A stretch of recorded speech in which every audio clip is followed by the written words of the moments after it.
When I was 18, my family couldn't even be bothered to pick me up from the airport. After my name is Savannah, and I was 18 when I learned what true disappointment feels like. As the first in my family to attend college, I thought returning home after my first semester would be a celebration. Instead, I stood alone at the airport, staring at my phone with my mother's text glowing on the screen.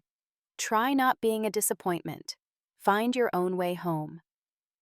That moment changed everything I understood about family and belonging. Before I share how this rejection shaped me, let me know where you're watching from and subscribe if you've ever felt abandoned by those who should love you most. I grew up in a small town in rural Michigan where dreams often stayed small. My father, James, worked at the local auto factory, putting in long hours on the assembly line. His hands were always rough, permanently stained with grease, no matter how much he scrubbed them. My mother, Diana, worked as a receptionist at the town medical clinic, answering phones with a professional smile that rarely made its way home. Our house was modest but sufficient, a three-bedroom ranch-style home with faded blue siding and a yard that was never quite tamed. I shared a room with boxes of holiday decorations and old photo albums until I was 14 when my parents finally cleared out the storage room. It was always clear to me that space in our home, like affection, was a limited resource. My younger brother Kyle was 3 years behind me in school, but miles ahead in our parents' attention. He was the baseball star, the popular kid whose games and tournaments structured our family calendar. When Kyle pitched, my parents never missed a game. They proudly wore t-shirts with his jersey number and brought noisemakers to cheer from the stands. My achievements came in different forms. I was the quiet girl with her nose in books, winning spelling bees and writing contests that my parents rarely attended. When I brought home straight A's, my mother would glance at the report card and say something like, "That will be useful for college applications, I suppose." My father would nod distractedly before asking if I had seen his work boots or if Kyle needed a ride to practice. The pattern was set early and grew more pronounced as we aged. Kyle threw the winning pitch at the regional championships when he was 13, and our living room wall was dedicated to his trophies. When I was named valedictorian of my junior class, my mother reminded me not to sound too smart in my speech, because nobody likes a know-it-all. It was Mrs. Patterson, my guidance counselor, who first saw something in me beyond good grades. She had silver-streaked hair, always pulled into a neat bun, and wore colorful scarves regardless of season. Her office became my sanctuary during lunch breaks. "Savannah," she said during our first serious college discussion, "you have extraordinary potential. Have you considered applying for scholarships at top universities?" The idea seemed absurd. Nobody from my high school had gone to an elite college in years. Most graduates either worked at the factory, got associate degrees at community college, or moved away without much fanfare. "My parents can't afford that," I explained. "That is why we have scholarships," she countered, pulling out brochures for schools I had only seen in movies. "With your grades and writing ability, you could qualify for full rides." For the next 6 months, Mrs. Patterson helped me navigate the complex world of college applications. We worked during lunch periods and after school, crafting essays and gathering recommendations. My parents signed the forms I placed before them with the same distracted attention they gave to permission slips for field trips. When acceptance letters began arriving in spring, I opened them alone in my bedroom, hands trembling. Rejections from Harvard and Yale stung but were expected. Then came the thick envelope from Northwestern University, with not just admission, but a full academic scholarship covering tuition, room, and board. I ran downstairs, letter clutched in my hand, interrupting a family dinner I had been too nervous to join. I got in full scholarship to Northwestern. My mother looked up from serving Kyle a second helping of meatloaf. "That's in Chicago, isn't it? Pretty far away." My father frowned. "Those big city schools are expensive. Even with scholarships, there are always hidden costs." Kyle glanced between our parents before mumbling, "Cool, I guess." The wind left my sails as quickly as it had filled them. I retreated upstairs, called Mrs. Patterson, and cried tears of joy and sorrow into the phone while she celebrated enough for my entire family. The summer before college passed in a blur of preparation. I picked up extra shifts at the grocery store where I had worked since sophomore year, saving every dollar for the hidden costs my father warned about. Mrs. Patterson helped me navigate housing forms and class registration, while my mother focused on Kyle's summer league tournaments. The night before my departure, I packed alone while my family attended Kyle's end-of-season banquet. I carefully folded the new clothes I had bought at discount stores, placed my secondhand laptop in its case, and tucked the 3 novels that had been my high school companions into the side pocket of my suitcase. When they returned home, Kyle proudly displaying another trophy, my mother glanced into my room. "All packed. We can't drive you tomorrow. Kyle has practice and your father picked up an extra shift." I nodded, having already arranged for Mrs. Patterson to drive me to the bus station. The next morning, I wheeled my suitcase downstairs to find the house empty except for a note on the kitchen counter. "Good luck at school, left early for work, money for lunch and envelope." Beside it sat $40 and nothing more, no hug, no photo, no memento from home. Mrs. Patterson arrived precisely on time, her car already running in the driveway. She helped with my bags and handed me a small wrapped package. "Don't open it until you're on the bus," she instructed, hugging me tightly. "I am so proud of you, Savannah." At the bus station, she waited until my bus arrived, waving until I could no longer see her through the windows. Only then did I open her gift, a leather journal with an inscription, "Your story is just beginning. Write a magnificent one." As the bus pulled away from the only town I had ever known, I pressed my forehead against the cool window glass and felt the complicated mix of heartbreak and hope that would become my constant companions in the months ahead. Northwestern University unfolded before me like a different world. The campus sprawled across manicured lawns dotted with magnificent buildings of stone and glass. Students moved with purpose, carrying coffee cups and backpacks filled with knowledge I yearned to possess. My dorm building stood tall and imposing, housing more people than my entire high school. On move-in day, I navigated the chaos alone, watching other freshmen with their parents carrying boxes, hanging decorations, and tearfully saying goodbye. I pushed my cart with 2 suitcases and a backpack to the elevator, trying to appear casual about my solitary state. My assigned room was on the 4th floor, a standard double with simple furnishings, 2 beds, 2 desks, 2 dressers. One side already showed signs of occupation: pink bedspread, neatly made fairy lights strung above the headboard, and framed photos arranged on the desk. "You must be Savannah." I turned to find a girl with shoulder-length blonde hair and a wide smile extending her hand. "I am Taylor Mitchell. I got here yesterday because my parents had a charity thing today." Taylor spoke with a slight Boston accent that made ordinary words sound sophisticated.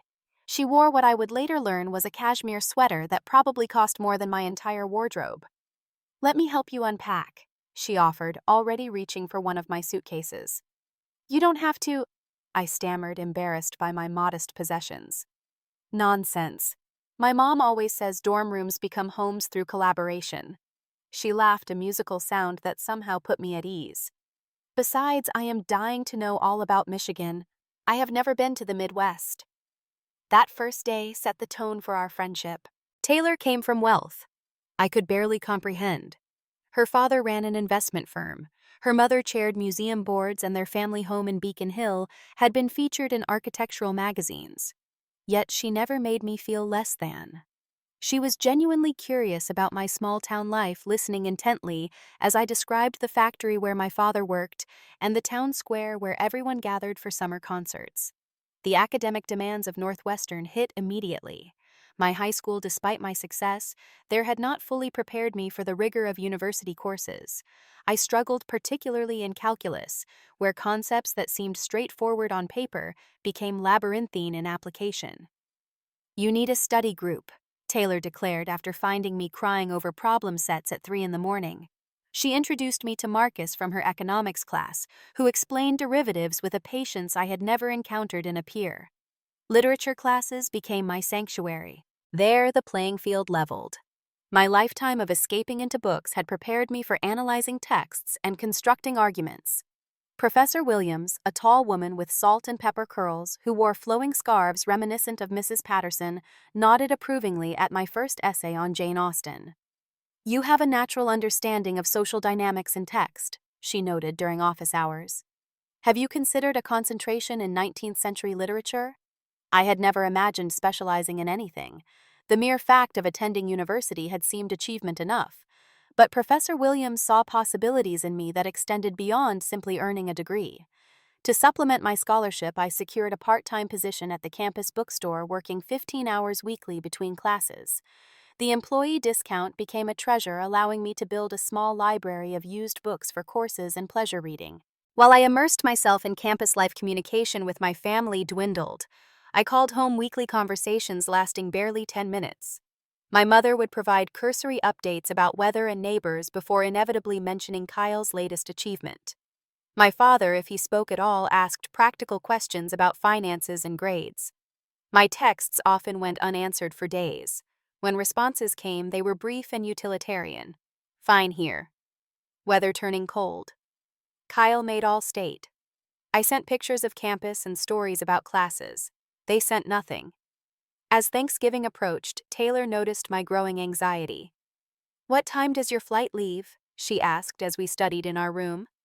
"I am not going home," I admitted. "The ticket is too expensive."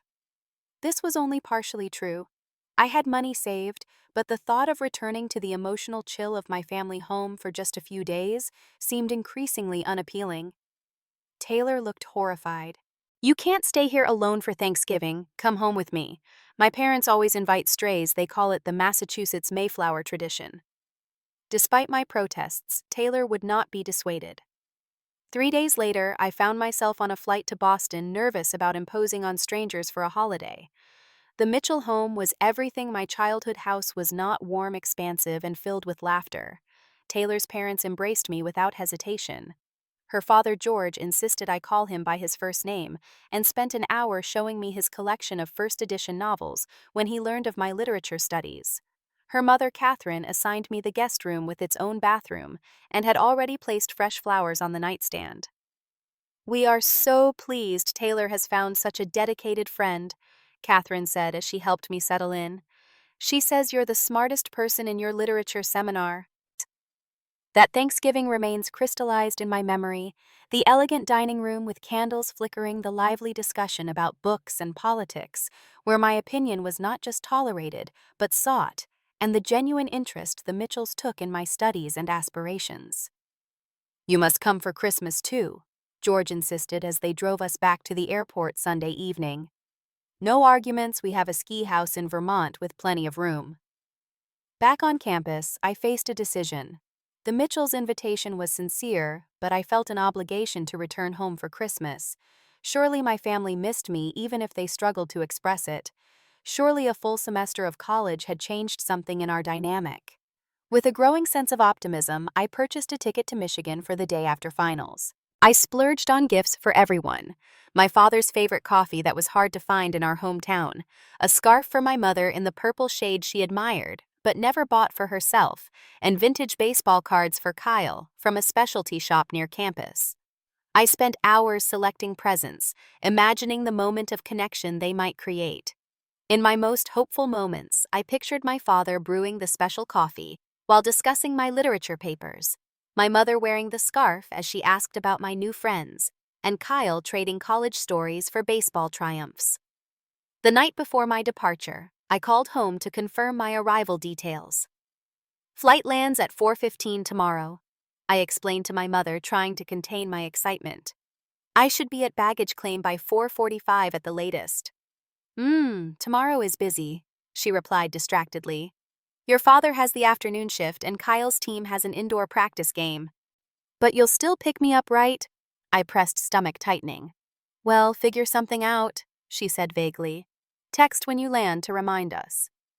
The call ended with no expressions of anticipation or affection. Still, I boarded my flight the next day with carefully wrapped gifts and tentative hope. Perhaps seeing me in person would spark the warmth I craved. The flight home was a turbulent mix of emotions and actual air pockets that had the fasten seatbelt sign blinking for most of the journey. As the plane descended toward the regional airport serving my hometown, I pressed my forehead against the small oval window, watching familiar landscapes emerge from cloud cover. The sprawling auto factory where my father worked, the water tower painted with our high school mascot, the winding river that divided town from farmland. I had texted my mother before takeoff: "Boarding now, still on schedule for 4:15 arrival." Her response came an hour later: "We know. Just 2 words, but I clung to them as confirmation that someone would be waiting when I landed. I imagined my father might take time off work, or my mother might leave the clinic early. Perhaps even Kyle would come along curious about his college sister. During the flight, I rehearsed stories to share conversational bridges to span the distance that had grown between us. The plane landed with a gentle bump at precisely 4:12 p.m. As passengers stood and began retrieving bags from overhead compartments, I remained seated, sending another text. Just landed, heading to baggage claim soon. No response came. The terminal was decorated for Christmas garlands and twinkling lights, creating a festive atmosphere that contrasted with my growing unease.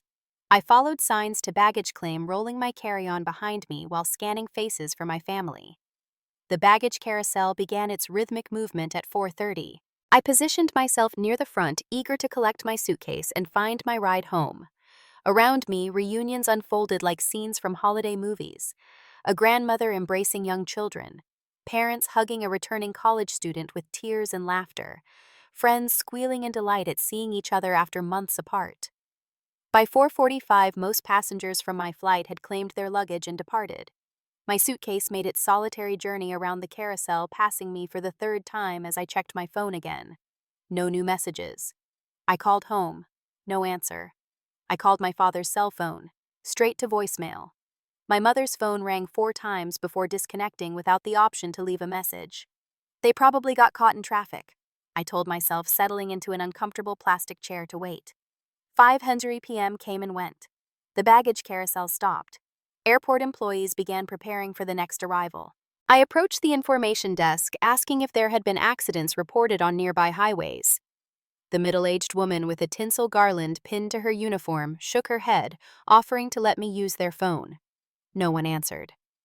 By 5:30, the excuses I manufactured grew thinner. I sent another text to the family group chat. Still waiting at airport. Is everything okay?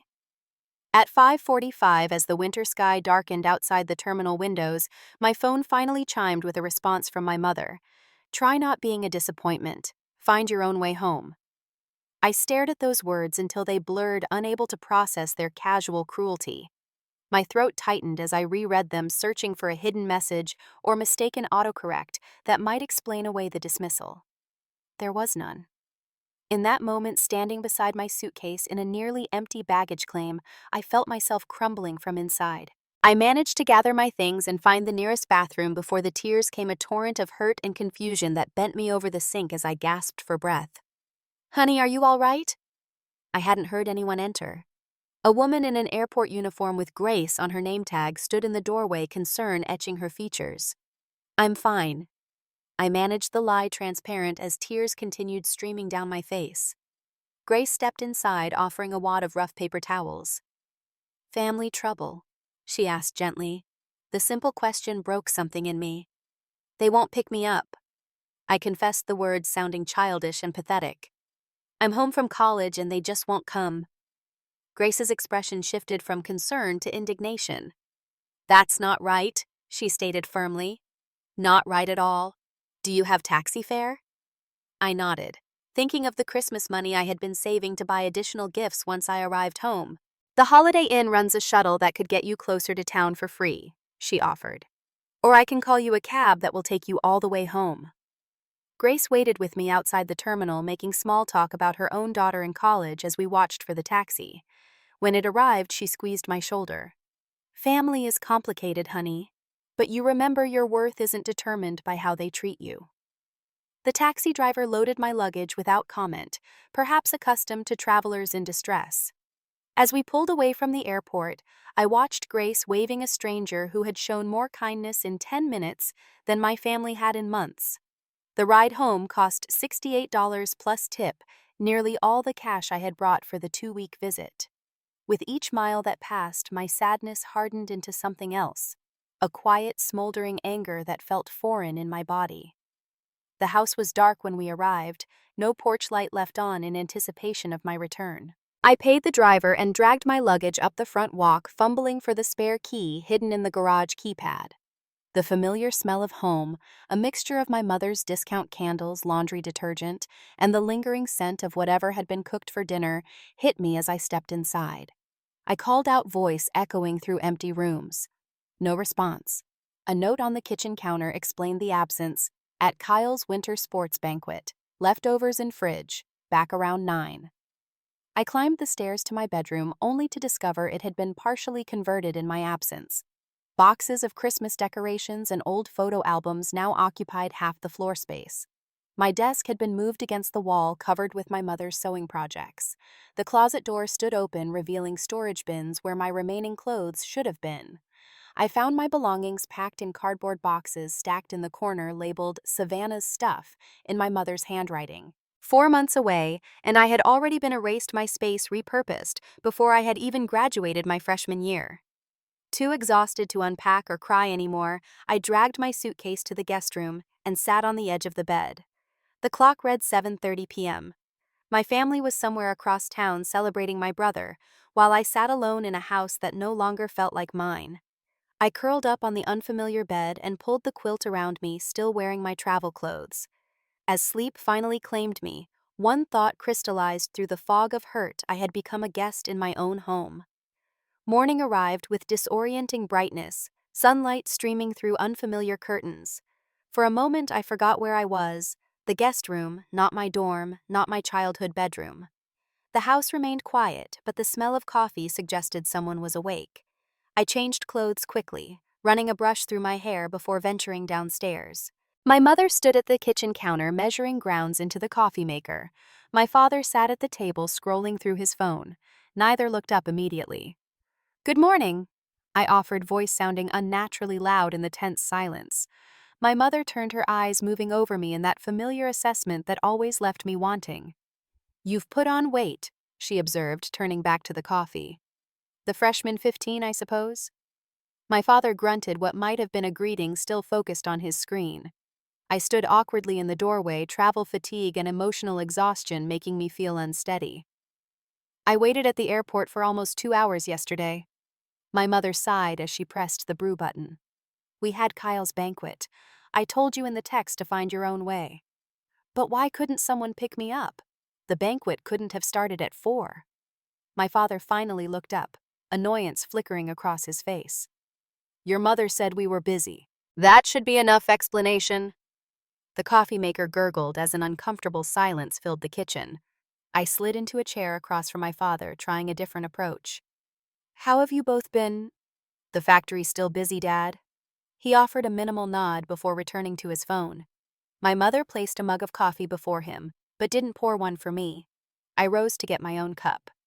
"Your hair looks strange," my mother commented as I reached for a mug. "That style makes your face look rounder." I touched my hair self-consciously. Taylor had helped me style it differently for the flight, a side part that she insisted framed my features better. "It's just a new style I'm trying." "College changing you already?" She remarked, the words carrying an undercurrent of accusation rather than pride. Kyle shuffled into the kitchen, then hair tousled from sleep, wearing pajama pants and a high school athletics department t-shirt. My mother's demeanor transformed instantly. "There's my champion." She smiled, immediately pouring him juice and retrieving eggs from the refrigerator. "Scrambled with cheese." "Thanks, Mom," he mumbled, nodding vaguely in my direction before dropping into a chair. My father finally put down his phone. "Great job at the banquet last night, son. Coach Sanders had good things to say about your prospects for spring." The family I had been missing for months materialized before my eyes, warmth, interest, engagement, but it wasn't directed at me. I sat silently sipping coffee that suddenly tasted bitter, watching the familiar choreography of affection that had always excluded me. "I made Dean's list," I said during a lull in their conversation about Kyle's training schedule. "It means I was in the top 10% of my class." My mother cracked eggs into a bowl with more force than necessary. "You've always been good at school," she said dismissively.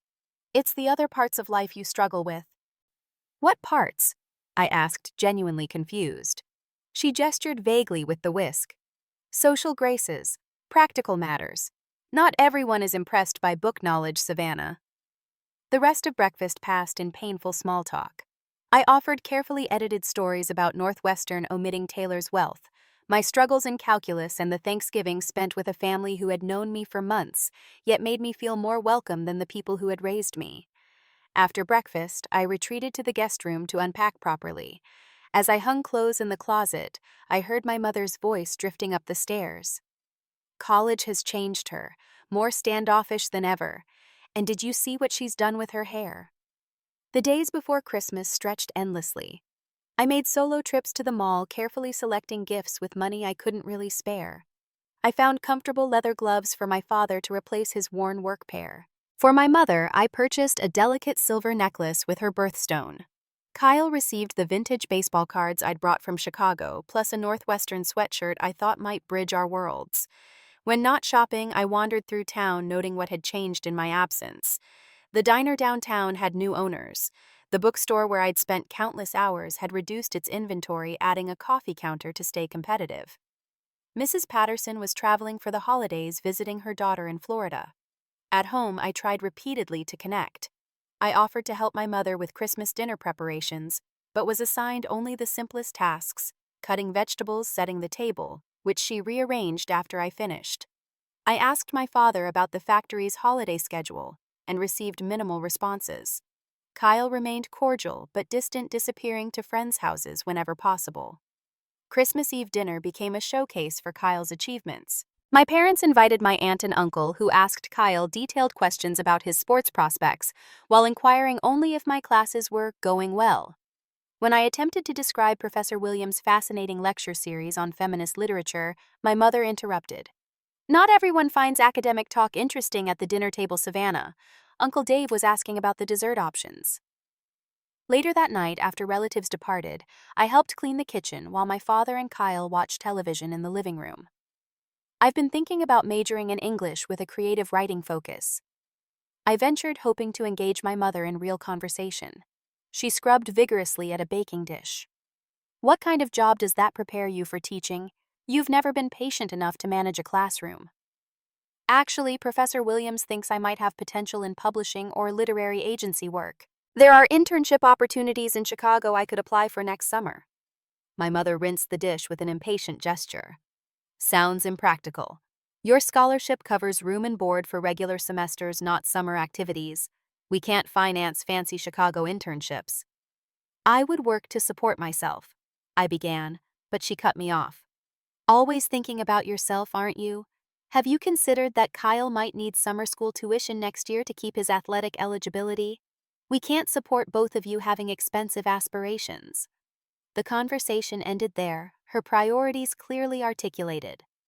I finished drying dishes in silence, the excitement I'd felt about potential career paths dampened by her dismissal. Christmas morning brought the final disappointment.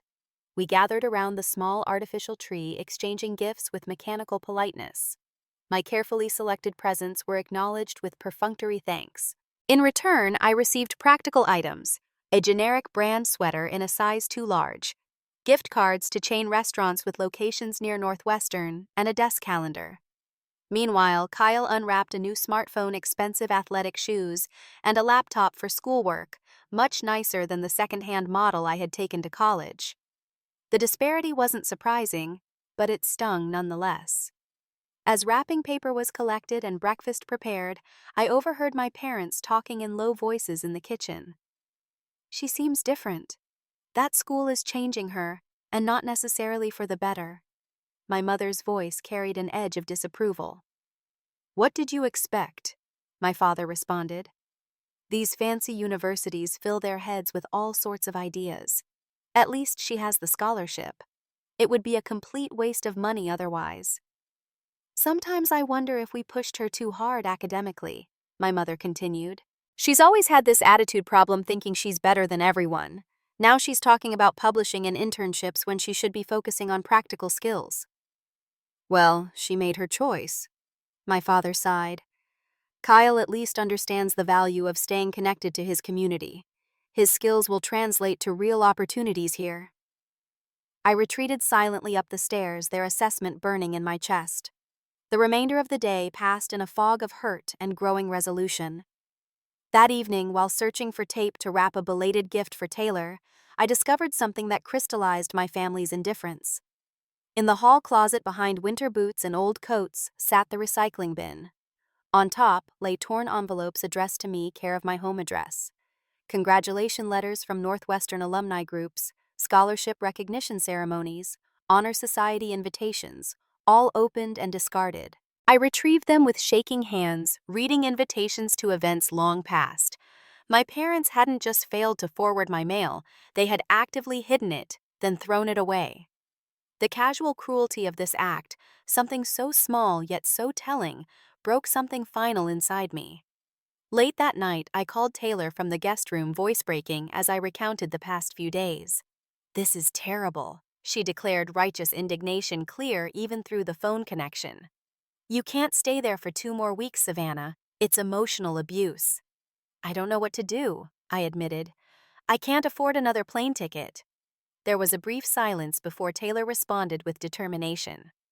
"My parents just said they're booking you a ticket for the day after tomorrow. Don't argue, they insist. They're sending the confirmation to your email in the morning."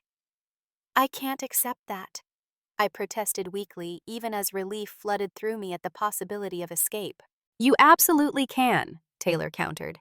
"That's what real family does. They show up when you need them." The ticket confirmation arrived in my email just after midnight, a first-class seat on a direct flight to Boston, leaving the day after tomorrow. Taylor's parents had included a note. "We insist on having you for the remainder of the break. Our Vermont house has a room waiting with your name on it. No arguments." I sat on the guest bed staring at the message for long minutes.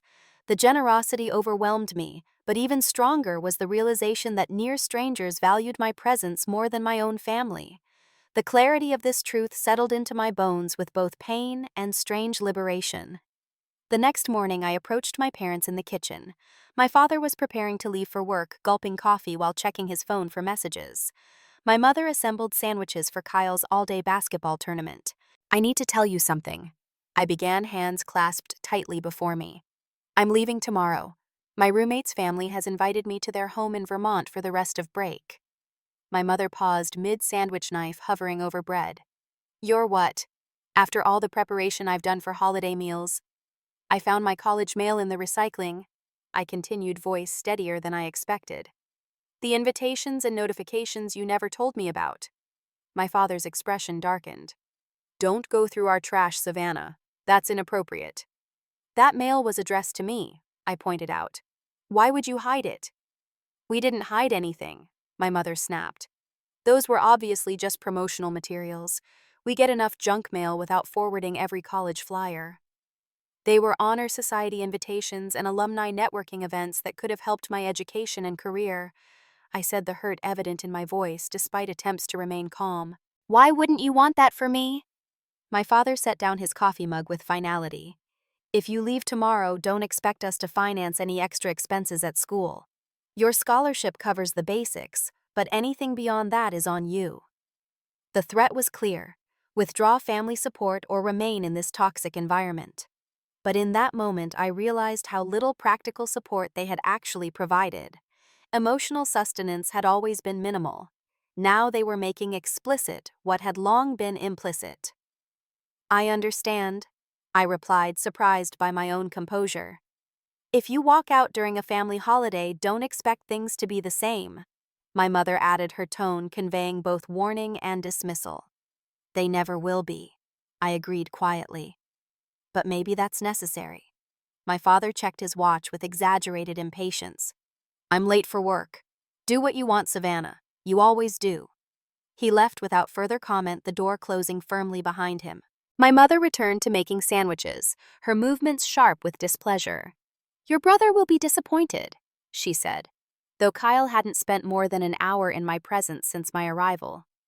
"I'll talk to him," I promised, withdrawing from the kitchen to begin packing. Upstairs, I sorted through my belongings with new purpose. From the cardboard boxes, I selected only what truly mattered: a few photographs, favorite books, meaningful mementos. The rest, material possessions that had defined my childhood, I left behind.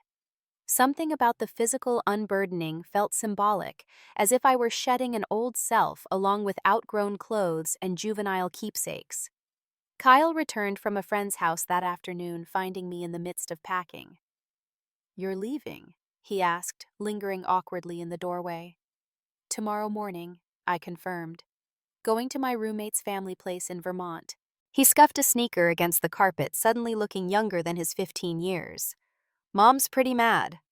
I know. He entered the room hesitantly, sitting on the edge of the bed.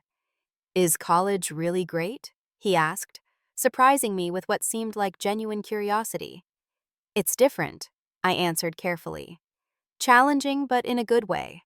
I feel like I can breathe there. Kyle nodded, staring at his hands.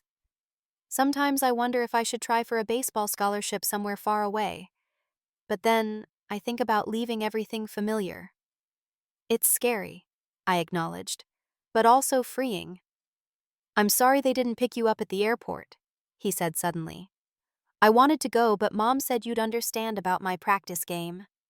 The simple acknowledgement nearly brought me to tears. Thanks for saying that. I don't hate you, you know, he continued awkwardly. Sometimes I'm even jealous that you got out. We talked for nearly an hour, the longest real conversation we'd had in years. Kyle admitted feeling trapped by expectations surrounding his athletics and confessed to academic interests he rarely pursued because they didn't fit the image our parents had constructed for him. I shared stories about Northwestern that I hadn't felt comfortable telling at the dinner table. Before leaving, he paused at the door. Will you still come home sometimes? I don't know, I answered honestly. But I'll always be your sister wherever I am. That night, I composed a letter explaining my feelings and decision. I wrote and rewrote it several times, striving for honesty without accusation, clarity without cruelty. The final version expressed both my hurt at their treatment and my hope that time and distance might eventually allow for a healthier relationship. I left the sealed envelope on the kitchen counter before departing the next morning. My mother maintained a cold silence during breakfast.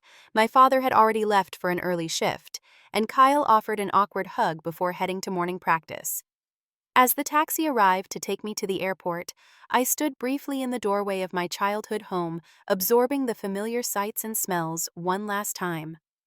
The house hadn't changed, but I had. The taxi driver honked gently, breaking my reverie. With a strange mixture of grief and liberation, I closed the door behind me, carrying my single suitcase down the walkway toward a different kind of future. 4 hours later, I emerged into the Boston airport terminal to find Taylor and her parents waiting, holding a hand-painted welcome sign decorated with glitter and snowflakes. Catherine embraced me immediately, her perfume enveloping me in a cloud of comfort. George took my suitcase with a paternal smile. Taylor linked her arm through mine as if we'd been friends since childhood rather than mere months. Welcome home, she said simply, and something inside me unclenched for the first time in weeks.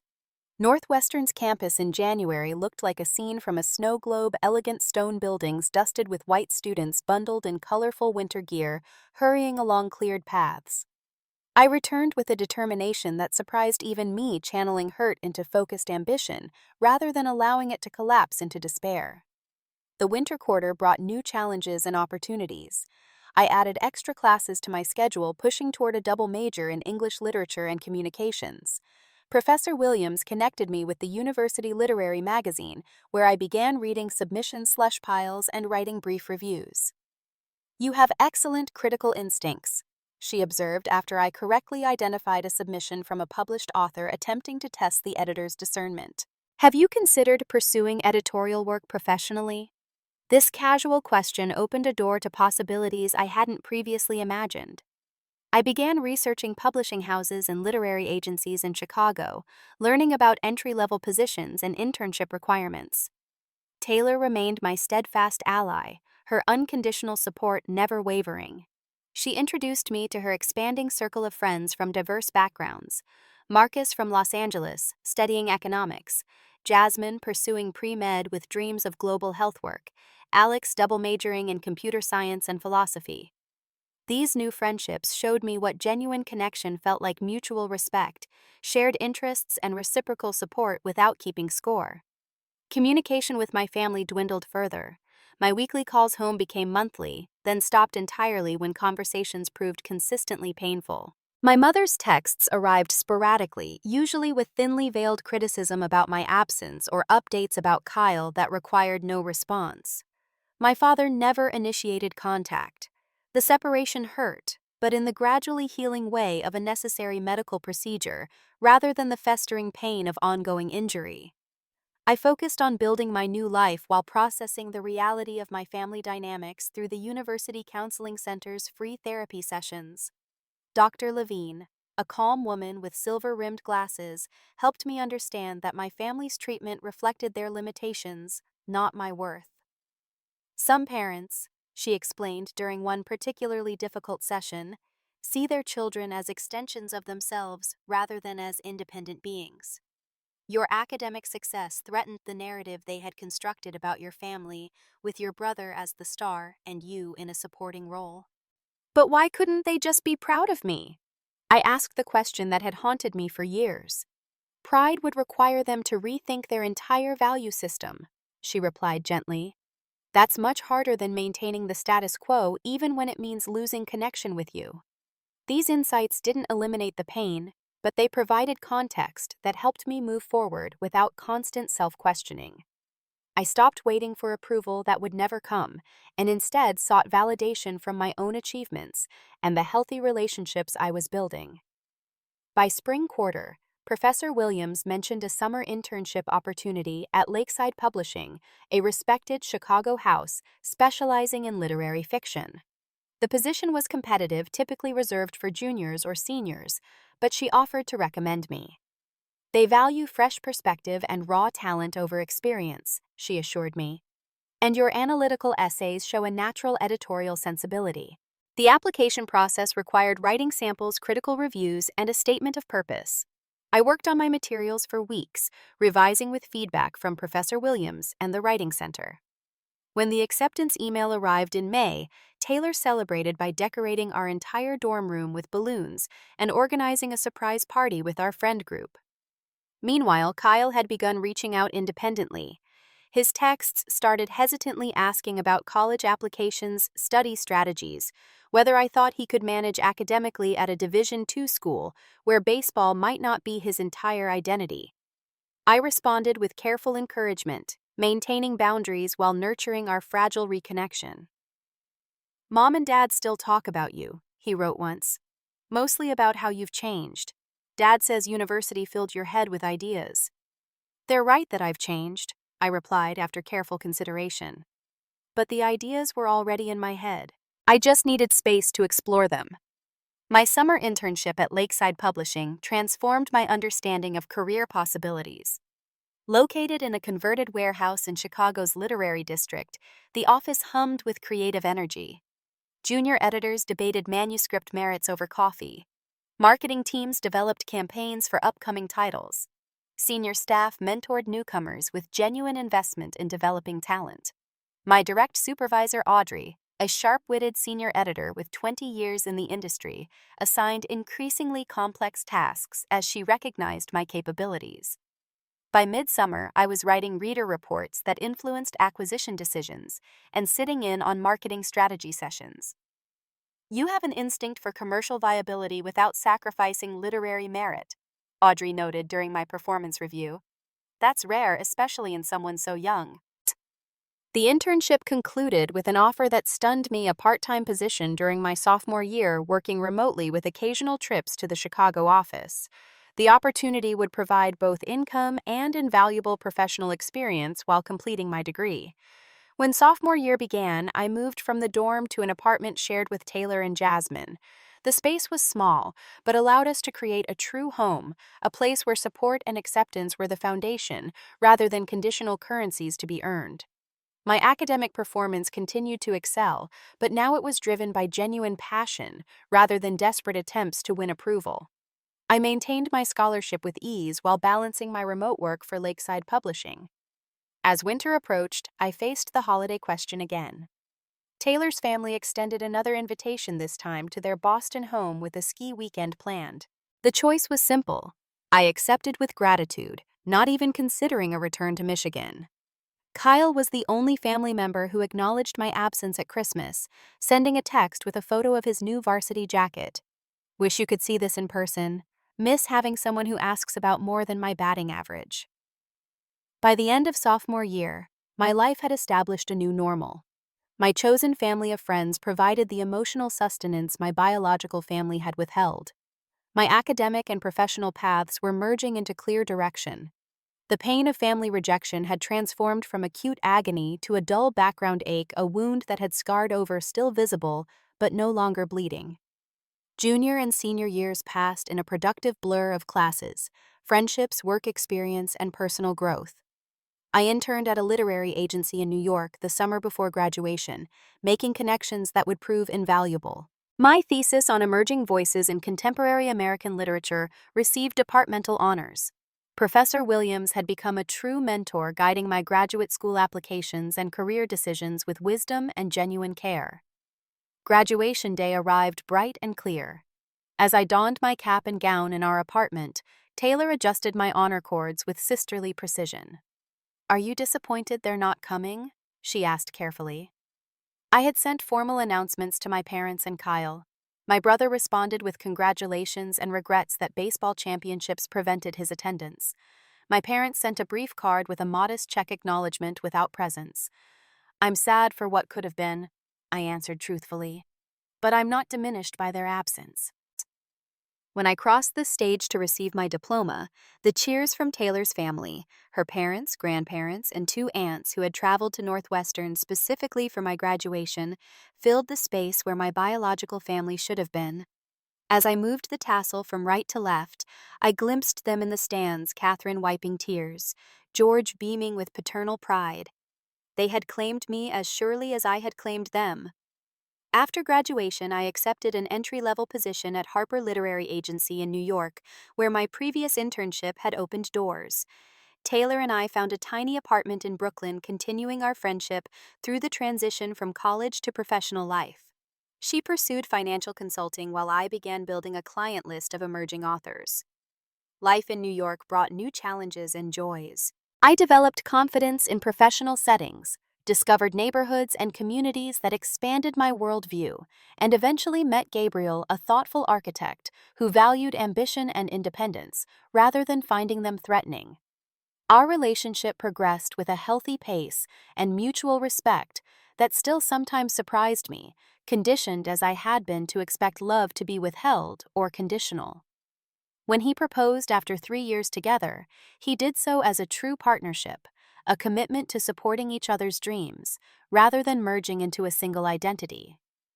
Throughout these years, my contact with my parents remained minimal, brief exchanges of holiday cards, occasional stilted phone calls initiated mostly by me. Kyle and I maintained a more substantial connection, evolving into adult siblings with genuine mutual respect. He had chosen a state university on partial athletic scholarship, but focused equally on academics, majoring in education with plans to teach and coach. 5 years after graduation, as Gabriel and I were planning our wedding, and I had been promoted to associate agent at the literary agency, an unexpected call came from Kyle. "Dad had a heart attack," he said without preamble. "It's serious, Savannah. They're doing bypass surgery tomorrow." The news hit with surprising force. Despite years of emotional distance, these were still the people who had raised me, however imperfectly. "Do you need me to come?" I asked, already mentally rescheduling client meetings. "I wouldn't ask if it wasn't important," Kyle replied, his voice strained with adult worry that made him sound suddenly like a stranger. "Mom is falling apart and I can't handle everything alone." 24 hours later, I checked into a hotel in my hometown, unable to face staying in my parents' house. The hospital corridors felt surreal, foreign, yet familiar as I navigated to the cardiac care unit. Kyle met me outside our father's room, hugging me with unexpected force. "He's stable," he reported. "Surgery went well. Mom's inside." I steeled myself before entering, unsure what reception awaited. My mother looked smaller somehow, her always perfect hair, disheveled makeup absent. She glanced up as I entered, surprise momentarily displacing worry on her face. "You came," she said simply. "Of course I did." The response was automatic, though we both knew it wasn't actually obvious I would return. My father lay pale against white sheets, tubes, and monitors, creating a technological cocoon around him. His vulnerability struck me deeply. This man who had always seemed impenetrable in his indifference, now reduced to labored breathing and medical dependence. The following days established an uneasy truce. We orbited each other cautiously, united temporarily by concern for my father. As his condition stabilized and discharge planning began, my mother approached me in the hospital cafeteria. "We should talk," she said, sliding into the seat across from me. "About everything." I nodded, guarding my emotions carefully. "Your father's health insurance has a high deductible," she began, immediately focusing on practicalities rather than feelings. "And the factory has been downsizing. He was planning to retire next year, but now with medical bills." The financial concerns poured forth medical expenses, mortgage payments, Kyle's student loans. As she spoke, I realized this wasn't reconciliation she was building toward, but request. They needed money, and I, their successful daughter in New York, represented a potential solution. "We've always been proud of you," she concluded, the words sounding rehearsed, "and now we're hoping you might help your family during this difficult time." The statement crystallized years of unresolved pain. "When was the last time you acted proud of me?" I asked quietly. "When have you ever prioritized my needs or celebrated my achievements?" Her expression hardened. "We raised you, provided a home and food and opportunities. Not every parent cheers and claps for normal accomplishments, Savannah. That doesn't mean we didn't do our best." "I know you did what you could with what you had." I acknowledged years of therapy helping me find compassion without surrendering truth. But I needed more than food and shelter. I needed to be valued, not just tolerated. "So you won't help," she concluded, already rising from her seat. "I didn't say that," I replied evenly. "I'll help with medical expenses through a properly documented arrangement. But I won't pretend we have a relationship we don't actually have." In the days that followed, I worked with my father's discharge planner, consulted with Gabriel, who had remained in New York, but offered daily support by phone, and arranged for a home health aide to assist during recovery. I transferred money to cover immediate medical expenses, but did so through formal channels documenting everything. Before leaving, I had separate conversations with each family member. My father, still weak but recovering at home, displayed an awkward gratitude previously unknown in our relationship. "You didn't have to come," he acknowledged from his recliner. "Or help with the bills." "No, I didn't," I agreed. "I chose to." Something in my calm certainty seemed to reach him. "You've done well for yourself," he offered. "The agency job, the fiance. You figured things out your own way." It wasn't an apology or even a full acknowledgement of past wounds, but it was perhaps the most authentic exchange we had ever shared. My mother proved more resistant to genuine connection, maintaining that she had always done her best and that I had been too sensitive as a child. Yet even she seemed to recognize that the financial help I provided came from choice rather than obligation, a distinction that subtly shifted our dynamic. Kyle walked me to my rental car on the last day. "Things will be different now," he predicted. "Almost losing Dad has shaken them up." "Maybe," I allowed, unwilling to invest in false hope. "But I've learned that healthy relationships require mutual effort. I can't be the only one trying." "I understand that better now," he replied. "Watching you build your life on your terms helped me find courage to do the same." Back in New York, I processed the experience through additional therapy sessions, journaling, and long talks with Gabriel. The visit had provided a measure of closure, not perfect resolution, but a clearer understanding of what was possible and what wasn't in these relationships. Over subsequent years, small changes emerged. My father occasionally called just to check in, brief conversations about weather and health, but initiation nonetheless. My mother sent birthday cards with less criticism and more genuine interest in my life. Kyle visited New York twice, staying in our spare room and developing a friendly relationship with Gabriel. When Gabriel and I married in a small ceremony in the Brooklyn Botanic Garden, Taylor stood beside me as maid of honor. Kyle attended, representing our family after our parents declined the invitation with thin excuses about travel and health concerns. Their absence stung less than I might have expected, surrounded as I was by people who had chosen to love me without condition or qualification. Our first child, a daughter, arrived 2 years later. We named her Eleanor after Gabriel's grandmother, a woman known for her resilience and gracious strength. Parenthood brought new perspective on my own upbringing as I committed daily to showing Eleanor she was valued not for achievement, but for her inherent worth. My parents sent gifts for the baby but maintained their distance. Kyle, however, embraced his role as uncle with enthusiasm, visiting regularly and developing a genuine bond with his niece. These selective family connections brought a peaceful acceptance rather than the aching longing of earlier years. The journey from abandoned teenager to confident adult had taught me that disappointment, when faced honestly, becomes a powerful teacher. The airport text that once shattered my world, "Try not being a disappointment," had ultimately freed me to define success on my own terms. True family, I discovered, isn't always connected by blood, but by consistent presence, mutual respect, and unconditional support. Taylor and her parents. Gabriel. My chosen friends. Mentors like Professor Williams. These people had shown up when biology failed me. Most importantly, I learned that forgiveness doesn't require forgetting or even reconciliation.